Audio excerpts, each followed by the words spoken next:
Hey everyone, buckle up because today's deep dive is taking us straight back to childhood. Ooh, always love a good nostalgia trip. What are we revisiting? You ready for this? The Lost Puppy. Okay, yeah, the classic. Got it. I don't know about you, but this one always takes me right back to, cozy story time. Before we really get into it, though, what is it about these, I don't know, seemingly simple kids' stories that just stick with us? Right. It's wild, isn't it? Yeah. Children's lit, it's amazing how it can work on all these different levels. What might seem like one thing to a kid totally hits different when you're older. Totally. So for anyone who needs a quick refresher, The Lost Puppy, we've got Max, our playful little pup. He's got that puppy energy. Oh, yeah. Gets distracted chasing after a ball, and bam, winds up lost in the woods. Don't worry, though. He stumbles across a friendly squirrel who helps him get back home to Lily, his human. Classic. Right. Simple, but like we were saying, there's something about it. Oh, absolutely. Even just those first couple of pages, right?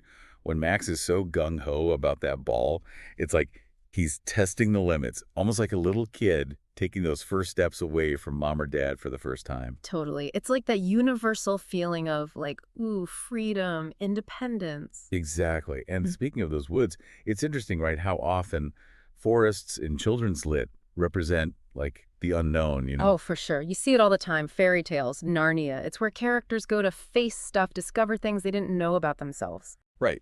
And Max, he goes from super stoked to totally anxious when he realizes, oh, I'm lost. Which, taps into that very real fear of being alone in a situation you can't control. Yeah. We've all been there, right, when we were kids, and the world felt way too big. Big time. And that's when our pal the squirrel swoops in. It's always heartwarming how this little critter becomes like Max's guide through the scary woods. Which makes me think, why are helpful animals such a recurring theme in these kinds of stories? Right. What's the deal with that? I mean, part of it's got to be about the whole community aspect, showing kids that help can come from anywhere, even the most unexpected places. You're so right. It's like that reminder to be open to help, even if it's not from someone you'd expect.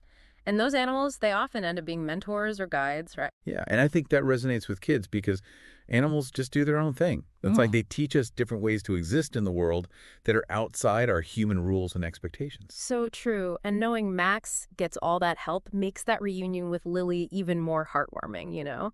That pure joy, the relief, you can just feel it. Yeah, exactly. And it's more than just a happy ending. It's like this beautiful illustration of secure attachment being so vital when you're little.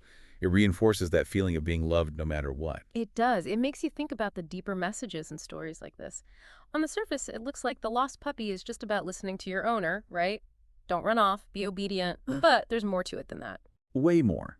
It's all about resilience, about figuring things out when you mess up, because messing up is part of it. Max, he goes out, he has his little adventure, he learns, and his bond with Lily, it's even stronger. So powerful. And it's not like we just outgrow these lessons because we're not looking at the world through puppy eyes anymore. No way. Which gets me thinking, how is it that these simple stories have this lasting impact on us? How do they shape the way we understand all those complicated human emotions? Makes you think, doesn't it?